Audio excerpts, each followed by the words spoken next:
Hola, mi nombre es Yasmín. Soy estudiante de cuarto semestre de la carrera de Relaciones Internacionales y el día de hoy les voy a hablar acerca de la República de Guinea. Bien, el contenido de este trabajo, comenzaré por dar una ficha técnica acerca de este país, seguido de su historia, siguiendo desde luego de la mano del sistema político que tiene el país, que incluye el poder ejecutivo, el poder legislativo, el poder judicial. Daré conclusiones y por último referencias. Ok. am, Primero, iniciando con la ficha técnica que al principio comenté. Eh, el nombre oficial de Guinea es República de Guinea, inscrito en ONU como Guinea. Tiene una superficie de 245.857 kilómetros, límites con Guinea-Bissau, Senegal al norte, con Mali al norte y este, con Costa de Marfil al este, con Liberia y Sierra Leona al sur y con el Océano Atlántico al oeste. Tiene una población de 13.630.000 habitantes. La capital es Conakry, con 1.843.000 habitantes. Su idioma, según el artículo primero de la Constitución, es el francés. Sin embargo, se estima que solo el 20% de los guineanos lo practican. Hay más de 20 lenguas y dialectos locales no oficiales. La religión que practican mayormente en Guinea constituye un 85% por parte del Islam, un 8% por parte del cristianismo y un 7% por cultos animistas, disculpen. Em, Como moneda tienen el franco guineano y su división administrativa consiste en 8 regiones y 33 prefecturas. Ahora sí, dando paso a lo que compete con la historia de este país, me gustaría empezar a mencionar un poquito más en los antecedentes acerca de este imperio, el Imperio Mali. Y bueno, decir que el Imperio Mali del 1240 al 1645 de África Occidental fue fundado por Sundiata Keita, quien reinó del 1230 al 1255 tras su victoria sobre el reino de Soso del 1180 al 1235. El gobierno centralizado de Sundiata, su diplomacia y su ejército bien entrenado permitieron una enorme expansión militar que allanaría el camino para el florecimiento y el imperio Mali, hasta convertirse en el más grande visto hasta entonces en África. Durante el reinado de Mansa Musa I, del 1312 al 1337, el imperio alcanzó el control total del territorio. Además, hubo un florecimiento cultural y una asombrosa riqueza que aportaba el control sobre Mali, sobre las rutas comerciales regionales, actuando como intermediario entre el norte de África y a través del desierto del Sahara y el río Níger al sur. Mali explotaba el tráfico de oro, sal, cobre, marfil y esclavos que atravesaban el África Occidental. Los mercaderes musulmanes se vieron atraídos por toda esta actividad comercial y convirtieron a los gobernantes malienses, que a su vez difundieron el Islam a través de centros de aprendizaje tan conocidos como el Tombuctú. El imperio Mali, ya a finales y hablando de la decadencia de este imperio en el siglo XV, básicamente por lo cual fue su decadencia fueron las reglas un poco no definidas, ya que la sucesión real provocaba a menudo guerras civiles en las que los hermanos y tíos se disputaban por el trono. Eh, Luego, al abrirse las rutas comerciales a otros lugares, se desarrollaron varios reinos rivales hacia el oeste y especialmente el del Songhai. Los barcos europeos navegaban con regularidad por las costas occidentales del África, por lo que las caravanas sarajanianas se enfrentaban a una dura competencia como medio más eficaz para transportar mercancía desde África Occidental hasta el Mediterráneo. En 1433 se produjeron ataques a Mali por parte de los imperios vecinos que en aquella época controlaban las tierras al sur del río Níger. Alrededor de 1468, el reino Sunni Ali del imperio Songhai conquistó la parte del imperio de Mali, que ahora se reduciría a controlar una pequeña porción occidental. Lo que quedaba del imperio Mali sería absorbido por el imperio marroquí a mediados del siglo XVII. Am, y aquí inserté un mapa de lo que fue el imperio Mali.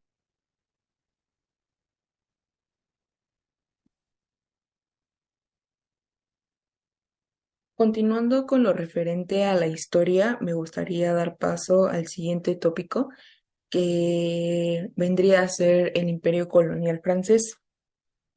La colonización francesa en África del Norte inició con el envío de una expedición militar contra el rey de Argelia en 1830. En 1847 conquistaron Argelia, centro del poder francés en el noroeste del continente. Francia comenzó la conquista de lo que hoy se conoce como el Congo francés en 1880 a través de un protectorado que paulatinamente integró Cabinda,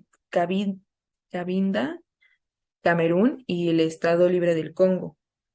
Un año después controló Túnez. En el año de 1898 se apoderaron de Madagascar, pero tras la crisis de el Fachoda con los británicos, Francia abandonó el proyecto de unir los extremos de este y oeste del continente, lo que hubiesen permitido conectar los océanos Atlántico e Índico a través del Sudán.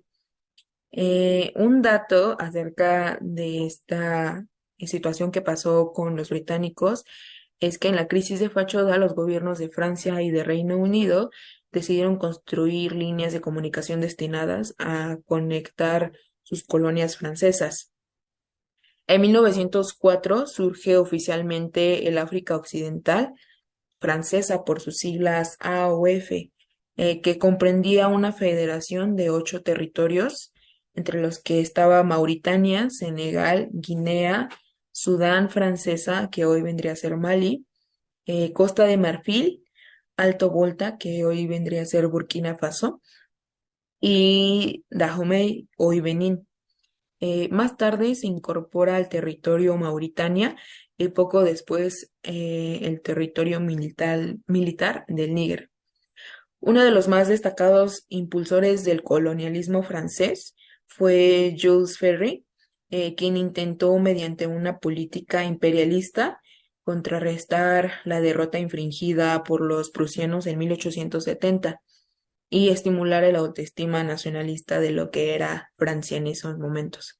Este sostenía que Francia tenía una misión civilizadora ante el mundo.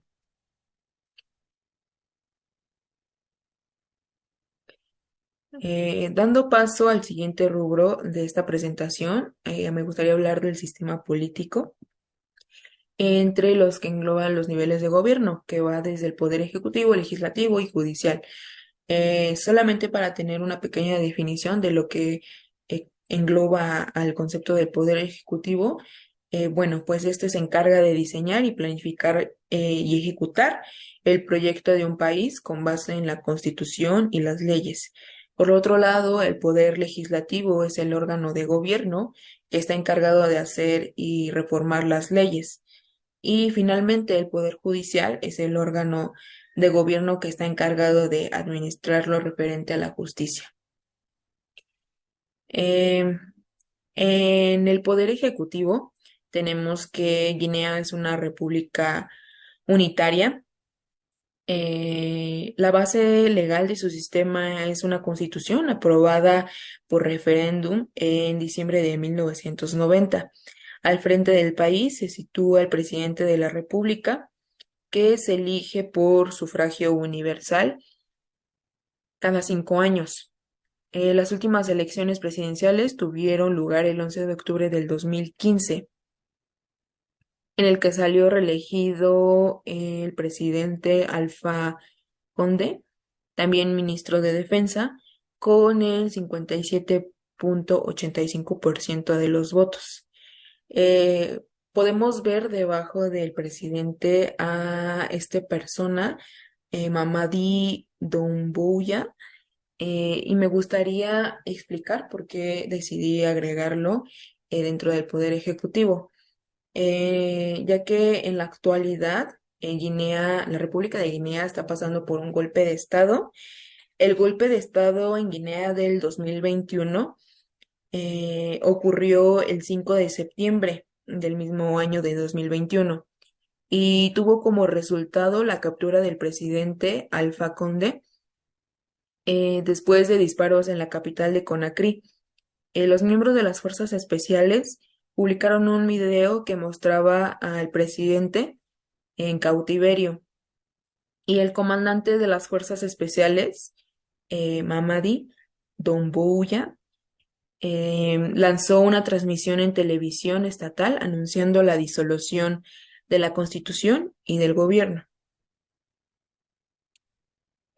Por otro lado, para abundar en lo referente al poder legislativo, eh, decir que el Parlamento de Guinea es monocameral, se denomina la Asamblea Nacional, que cuenta con 114 escaños, representado a las regiones y a sus legislaturas durante 5 años. A pesar de existir un total de 65 partidos políticos registrados, únicamente 15 están representados en la Asamblea Nacional, siendo los más importantes del presidente Formación del Pueblo Guinea, la Unión de Fuerzas Democráticas de Guinea, Unión de Fuerzas Republicanas, Unión para el Progreso de Guinea, el Partido de la Esperanza para el Desarrollo Nacional, otros 10 partidos por cada escaño cada uno. Referente al Poder Judicial, la verdad es que la información acerca sobre este país es muy sesgada y no sé si tenga que ver con la reciente crisis por la que está pasando el país, pero únicamente encontré que el Poder Judicial tiene que ver con la Corte de Apelaciones, es la máxima autoridad judicial ante eh, este nivel de poder. Por último, como conclusiones, me gustaría agregar que Guinea ha sido tradicionalmente un país que había gozado de una relativa calma relativa y estabilidad en una región que desde los años 90 se ha visto gravemente afectada por la violencia de los conflictos armados entre Liberia, Sierra Leona y Cote de Levoire, y la inestabilidad política interna eh, institucional con Guinea también Bissau. No obstante, existen actualmente algunos factores que comprometieron esa privilegiada situación de Guinea respecto a sus países vecinos, y que terminaron dando como resultado pues este golpe de estado hacia el presidente. Sin embargo, también mencionar que el presidente del que fue, bueno, víctima, por decirlo de alguna manera, de este golpe de estado, ya había sido reelegido 3 veces, no tanto por un tema de democracia interna, sino por un tema más como de dictadura, ¿no? Entonces, esas serían como las conclusiones finales y por último, las referencias que utilicé para el desarrollo de este proyecto final. Gracias.